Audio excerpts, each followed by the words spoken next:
എൽദോസ് കുന്നപ്പള്ളിയുടെ പൂർണ്ണ പിന്തുണ തനിക്കുണ്ടാകുമെന്ന് പെരുമ്പാവൂരിലെ UDF സ്ഥാനാർത്ഥി മനോജ് മൂത്തേടൻ അമൃത ന്യൂസിനോട്. 2 ദിവസത്തിനുള്ളിൽ പ്രചരണത്തിൽ എതിർ സ്ഥാനാർത്ഥികളെക്കാൾ മുന്നിലെത്തും. തികഞ്ഞ ആത്മവിശ്വാസത്തിലാണെന്നും മനോജ് പറഞ്ഞു. ഇന്ന് കേരളം മുഴുവൻ ഉറ്റുനോക്കുന്ന ഒരു മണ്ഡലം തന്നെയാണ് പെരുമ്പാവൂർ മണ്ഡലം. ഇവിടെ UDF സ്ഥാനാർത്ഥി മനോജ് മൂത്തേടനാണ് നമുക്കപ്പോൾ ഉള്ളത്.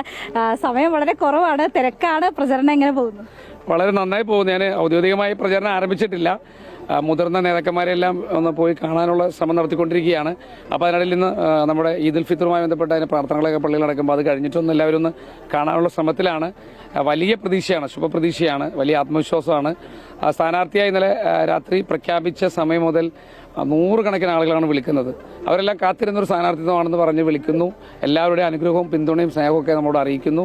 ഒരുപാട് പേര് പ്രാർത്ഥന ചെയ്ത കാര്യവും വഴിപാട് നേർന്നവരൊക്കെ പറയുന്ന സ്ഥാനാർത്ഥിയാകാൻ വേണ്ടി എന്നൊക്കെ പറഞ്ഞ് നമ്മൾ വിളിക്കുമ്പോൾ വലിയ ആത്മവിശ്വാസമാണ്. വലിയ ഭൂരിപക്ഷത്തിൽ പെരുമ്പാവൂരിൽ UDFന് ജയിക്കാൻ കഴിയുന്ന സാഹചര്യമാണ്. എല്ലാവരും വലിയ സ്വീകാര്യതയോടുകൂടിയാണ് ഈ സ്ഥാനാർത്ഥി നോക്കിക്കാണുന്നത്. എല്ലാ UDFന്റെ നേതാക്കന്മാരും പ്രവർത്തകരും ഒറ്റക്കെട്ടായി തെരഞ്ഞെടുപ്പിന്റെ എല്ലാ പ്രവർത്തനങ്ങളും ഉണ്ടാകും. ഇതിൽ സാധ്യതാ പട്ടികയിൽ പേരുള്ളപ്പോൾ തന്നെ പല സ്ഥാനാർത്ഥികളും തയ്യാറെടുപ്പുകൾ നടത്തിയിരുന്നു. അങ്ങനെ തയ്യാറെടുപ്പുകളൊക്കെ നേരത്തെ തന്നെ ഉണ്ടായിരുന്നു? ഇല്ല. ഞാൻ ഇന്നലെ ഒരു ഉച്ചയോടുകൂടിയാണ് സ്ഥാനാർത്ഥിയാകും എന്നൊരു സൂചന ലഭിച്ചത്. എനിക്ക് പക്ഷെ ഔദ്യോഗികമായി തന്നെ ഒരു അറിയിപ്പ് ലഭിച്ചില്ല. സ്ഥാനാർത്ഥിത്വം പ്രഖ്യാപിക്കുന്നതിന്റെ ലിസ്റ്റ് പ്രഖ്യാപിക്കുന്നതിന് 15 മിനിറ്റ് മുമ്പ് മാത്രമാണ് ഞാൻ സ്ഥാനാർത്ഥിയാണെന്നുള്ള ഔദ്യോഗികമായിട്ടുള്ളൊരു ഒരു വിവരം എനിക്ക് ലഭ്യമാകുന്നത്. അപ്പോൾ അതുകൊണ്ട് ഞാൻ ഒരു തയ്യാറെടുപ്പ് അതിനുവേണ്ടി നടത്തിയിട്ടില്ല. പക്ഷേ നോമിനേഷൻ കൊടുക്കാനും പോസ്റ്റ് അടിക്കാനും ബോർഡ് വെക്കാനും ഒക്കെയുള്ള സംവിധാനങ്ങൾ ഇന്നു മുതൽ ആരംഭിച്ചിട്ടുണ്ട്. വളരെ പെട്ടെന്ന് 2 ദിവസം കൊണ്ട് കളം നിറഞ്ഞ് UDF സ്ഥാനാർത്ഥി ജനമനസ്സിലേക്ക് എത്തും. അതിനുള്ള പെരുമ്പാവൂരിലെ സ്ഥാനാർത്ഥി പട്ടിക നോക്കുമ്പോൾ ഇവിടെ എല്ലാവരും ഒരു UDFൽ നിന്ന് വന്നത്, UDFൽ നിൽക്കുന്നത്, അങ്ങനെ ഒരു മൊത്തം കോൺഗ്രസിന്റെ ഒരു സ്ഥാനാർത്ഥികളാണ് ഒരു തരത്തിൽ പറഞ്ഞിട്ടുണ്ടെങ്കിൽ എല്ലാവരും അതിനെ എങ്ങനെ നോക്കി? അല്ല, ഇവിടെ എല്ലാം കോൺഗ്രസ് ആണ്, UDF ആണ്. അതുകൊണ്ടാണ് സ്ഥാനാർത്ഥികളിലൊക്കെ അപ്പുറത്തേക്ക് വായ്പയായിട്ട് അവരെടുക്കുന്നത്.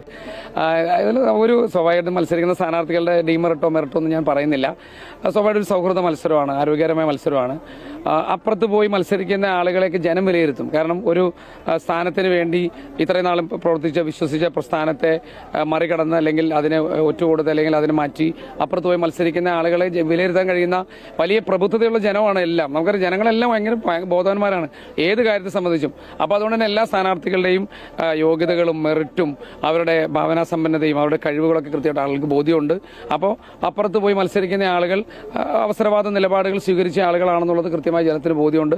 അപ്പോൾ അതുകൊണ്ട് തന്നെ മുഴുവൻ ആളുകളുടെയും പിന്തുണ ഉറച്ചു നിന്ന് പാർട്ടിയിൽ ഉറച്ചു നിന്ന് പ്രവർത്തിക്കുന്ന ആളെന്നല്ല എനിക്ക് ലഭിക്കുന്നതാണ്.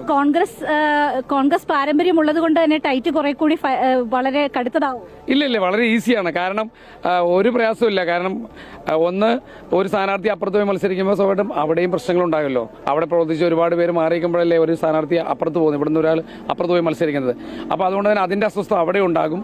പിന്നെ ഇവിടെ നിന്ന് അങ്ങനെ പോയ ആളുകളോട് വർദ്ധിത വീര്യത്തിൽ ആളെ പരാജയപ്പെടുത്താനുള്ള ആവേശം ഞങ്ങളുടെ ക്യാമ്പിലുണ്ടാകും. അപ്പോൾ അതുകൊണ്ട് യാതൊരു പ്രയാസമില്ലാതെ നല്ല ഭൂരിപക്ഷത്തിൽ ജയിക്കാൻ കഴിയും. അതുപോലെ തന്നെ എൽദോസ് കുന്നപ്പള്ളി അദ്ദേഹവുമായിട്ട് സംസാരിച്ച ഫോണിലെങ്കിൽ? ഇല്ല, ഞാൻ ഇന്നലെ അദ്ദേഹത്തെ കാണാൻ വേണ്ടി സ്ഥാനാർത്ഥി പ്രഖ്യാപിച്ച അപ്പം തന്നെ ഞാൻ അദ്ദേഹത്തിൻ്റെ വീട്ടിൽ പോയിരുന്നു. പക്ഷേ അദ്ദേഹം അപ്പോഴേക്കും ഭക്ഷണം കഴിക്കാൻ വേണ്ടി പുറത്തു പോയി. പിന്നെ കുറേ സമയം വെയിറ്റ് ചെയ്ത് വന്നില്ല, അവിടെ ഉണ്ടായിരുന്നില്ല. പക്ഷേ ഞങ്ങളൊരു 4 ദിവസം മുമ്പ്, ഈ ഇന്നലെയല്ല, ഒരു 4 ദിവസം മുമ്പ് ഈ കൺഫ്യൂഷൻ ഉണ്ടായ ഒരു സമയത്ത്, സ്ഥാനാർത്ഥി കൺഫ്യൂഷൻ്റെ സമയത്ത് ഞങ്ങൾ സംസാരിച്ചു. അപ്പോൾ ഞങ്ങൾ പരസ്പരം ഞങ്ങൾ ഒരുമിച്ച് പ്രവർത്തിക്കുന്ന ആളുകളാണ്. 96 മുതൽ മൂവാറ്റൂർ നിർമ്മല കോളേജിൽ എൽദോസ് KIC പ്രവർത്തകനും ഞാൻ കാലടി യൂണിവേഴ്സിറ്റിയിൽ KIC പ്രവർത്തകനും ഒരുമിച്ച് സംഘടന പ്രവർത്തനം തുടങ്ങിയ ആളുകളാണ്. എൽദോസ് KIC സംസ്ഥാന ഭാരവാഹി, ഞാൻ ഒരുമിച്ച് KIC സംസ്ഥാന ഭാരവാഹിയാണ്. യൂത്ത് കോൺഗ്രസിന്റെ സംസ്ഥാന ഭാരവാഹി, സംസ്ഥാന ജനറൽ സെക്രട്ടറി ഞാനായിരുന്ന സമയത്ത് എൽദോസ് യൂത്ത് കോൺഗ്രസ് ജില്ലാ പ്രസിഡന്റ് ആയിരുന്നു. ഞങ്ങൾ ഒരുമിച്ച് DCC ഭാരവാഹികളായിരുന്നു. കഴിഞ്ഞ 10 വർഷമായി എൽദോസ് കുന്നപ്പള്ളി MLA ആയിരിക്കുന്ന സമയത്ത് ഞാൻ ബ്ലോക്ക് പഞ്ചായത്ത് മെമ്പറും അതിനുശേഷം ജില്ലാ പഞ്ചായത്ത് മെമ്പറും ജില്ലാ പഞ്ചായത്ത് പ്രസിഡന്റായിരുന്നു. അപ്പോൾ ഞങ്ങൾ ഒരുമിച്ച് KIC യൂത്ത് കോൺഗ്രസ് പാർട്ടി തലത്തിൽ ജനപ്രതിനിധി തലത്തിലൊക്കെ ഒരുമിച്ച് പ്രവർത്തിക്കുന്ന ആളുകളാണ്. ഞങ്ങൾ തമ്മിൽ സഹോദര തുല്യമായിട്ടുള്ള ആത്മബന്ധമുള്ള ആളുകളാണ്. കുടുംബമായിട്ടൊക്കെ അങ്ങോട്ടും വലിയ ആത്മബന്ധമുള്ളതാണ്. അതുകൊണ്ട് ഞങ്ങൾ പരസ്പരം സംസാരിച്ചു. ഞാൻ തന്നെ പറഞ്ഞു, ഇങ്ങനെ കൺഫ്യൂഷൻ ഉണ്ട്, ഞാനും സീറ്റ് ആഗ്രഹിക്കുന്നുണ്ട്. എൽദോസിനാണെങ്കിൽ പരിപൂർണ്ണമായി നമുക്കെല്ലാം ഒരുമിച്ച് ഇറങ്ങാം, ഞങ്ങളെല്ലാം ഉണ്ട്. അപ്പോൾ എൽദോസിനോട് പറഞ്ഞു, മനോജിനും സീറ്റ് ആഗ്രഹിക്കുന്നുണ്ടല്ലോ, ഇനി മനോജിനാണെങ്കിലും ഞങ്ങൾ ഇറങ്ങാം, ഇനി നമുക്ക് 2 പേർക്കല്ല വേറെ ആർക്കാണെങ്കിലും നമുക്ക് ഒരുമിച്ച് ഇറങ്ങാമെന്നൊക്കെ ഞങ്ങൾ പറഞ്ഞ് അങ്ങനെ ഒരു ബന്ധമാണ്. അല്ലാതെ അതിനകത്ത് വേറൊരു കൺഫ്യൂഷനൊന്നുമില്ല. സ്ഥാനാർത്ഥിത്വം പ്രഖ്യാപിക്കുന്ന ഇന്നലെ ഉണ്ടായ ഒരു ഗ്യാപ്പ്, ഒരു അനിശ്ചിതത്വത്തിലാണ് ഇന്നലെ ആ ഒരു സാഹചര്യം കണ്ടത്. അല്ലാതെ അദ്ദേഹത്തിന്റെ പ്രതികരണം വന്നിരുന്നു. ആ പ്രതികരണം അദ്ദേഹം സ്വതന്ത്ര സ്ഥാനാർത്ഥിയായിട്ടൊക്കെ മത്സരിക്കുന്നുള്ള അഭ്യൂഹങ്ങൾ അങ്ങനെയൊക്കെ പറയുന്നുണ്ട്. അതിനെയൊക്കെ ഇല്ല, എൽദോസ് ഒരു തികഞ്ഞ പാർട്ടി വിധേയത്വമുള്ള പാർട്ടി കൂറുള്ളൊരു അച്ചടക്കമുള്ള പാർട്ടി പ്രവർത്തകനാണ്, പാർട്ടി നേതാവ് കൂടിയാണ് അദ്ദേഹം. ഈ നാട്ടിൽ നടത്തിയ ഒരുപാട് വികസന പദ്ധതികളുണ്ട്. ആളുടെ മനസ്സിൽ ചേക്കേറിയ ഒരു MLA കൂടിയാണ് അദ്ദേഹം സ്വാഭാവികമായും കോൺഗ്രസിന് നേതൃത്വപരമായ പങ്ക് വഹിച്ച് UDF സ്ഥാനാർത്ഥിക്ക് വേണ്ടി UDFന് വേണ്ടി ഇവിടെ മാത്രമല്ല എല്ലാ അസംബ്ലി മണ്ഡലങ്ങളിലും സംസ്ഥാനത്തെമ്പാടും പ്രവർത്തിക്കാൻ കഴിയുന്ന ഒരു നേതാവ് കൂടിയാണ് എൽദോസ്. അതുകൊണ്ട് എൽദോസിന്റെ നേതൃത്വത്തിലായിരിക്കും ഞങ്ങൾ ഇലക്ഷൻ പ്രവർത്തനമൊക്കെ മുന്നോട്ട് പോകുന്നത്. സ്വാഭാവികമായ ഒരു അനിശ്ചിതത്വം ഉണ്ടായ സമയത്ത്, ഒരു കൺഫ്യൂഷൻ ഉണ്ടായ സമയത്തുള്ള ഒരു പ്രതികരണം മാത്രമേ ഉള്ളൂ. അല്ലാതെ MLA അങ്ങനെ ഒരു നിലപാടെടുക്കുന്ന ആളല്ല. MLA വളരെ അദ്ദേഹവുമായുള്ള ദീർഘകാലത്തെ ഒരു ബന്ധം അത് ഈ തെരഞ്ഞെടുപ്പിൽ താങ്കൾക്കൊപ്പം ഉണ്ടാകുമെന്ന് തന്നെയാണ്. പിന്നെ ഉറപ്പായിട്ടും ഞങ്ങൾ ഒരുമിച്ചാണ് പ്രവർത്തിച്ചുകൊണ്ടിരിക്കുന്നത് എല്ലാ കാര്യത്തിലും. ഞങ്ങൾ തമ്മിൽ ഒരു അഭിപ്രായവ്യത്യാസവും ഇല്ല. MLA എന്നുള്ള നിലയിൽ 10 വർഷക്കാലം അദ്ദേഹം പ്രവർത്തിച്ചപ്പോൾ പരിപൂർണമായി പിന്തുണ നൽകിയിട്ടുള്ള ഒരു ജനപ്രതിയാണ്. എനിക്ക് അതുപോലെ തന്നെ പരിപൂർണ്ണ പിന്തുണ നൽകിയ ഒരു MLA കൂടിയാണ്. ഞങ്ങൾ എല്ലാവരും തമ്മിലൊക്കെ വലിയ ആത്മാർത്ഥമാണ്.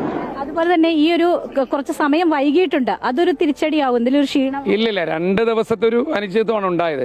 പക്ഷെ ആ അനിശ്ചിതത്വം ഇപ്പം ഞങ്ങൾ ഈ ആളുകളെ കാണുമ്പോൾ ആളുകൾ പറയുന്നത് ഞങ്ങളൊക്കെ ഇന്നലെ മിനിഞ്ഞാന്നൊക്കെ TV ഇങ്ങനെ കാത്തിരിക്കുകയായിരുന്നു ഇത് എപ്പോൾ പ്രഖ്യാപിക്കും, പെരുമ്പാവൂർ ആര് സ്ഥാനാർത്ഥി. അപ്പം അങ്ങനെ ആളുകൾ വീക്ഷിച്ചിരുന്ന് സ്ഥാനാർത്ഥിയെ പ്രഖ്യാപിച്ചപ്പോൾ എനിക്ക് വളരെ എളുപ്പമായി. കാരണം എന്ന് വെച്ചാൽ ആളുകളുടെ മനസ്സിൽ ഞാൻ വളരെ പെട്ടെന്ന് ഞാനിപ്പോൾ സ്ഥാനാർത്ഥിയാണെന്ന് ചെല്ലുമ്പോൾ തന്നെ ഞങ്ങൾ TV ഇന്നലെ പോലും രാവിലെ പോലും കാണാൻ എന്ന് പറഞ്ഞ് ആളുകൾ ഇങ്ങനെ പറയുകയാണ്. അപ്പോൾ അതുകൊണ്ട് തന്നെ 2 ദിവസം വൈകിയെങ്കിലും ആളുകളുടെ മനസ്സിൽ പെട്ടെന്ന് എത്താൻ കഴിഞ്ഞു. പിന്നെ ഞാൻ കഴിഞ്ഞ 30 വർഷമായിട്ട് പെരുമ്പാവൂരിൽ സംഘടനാ പ്രവർത്തനം നടന്ന ഒരാളാണ്. എല്ലാവരുമായി ആത്മബന്ധമുള്ള ഒരാളാണ്.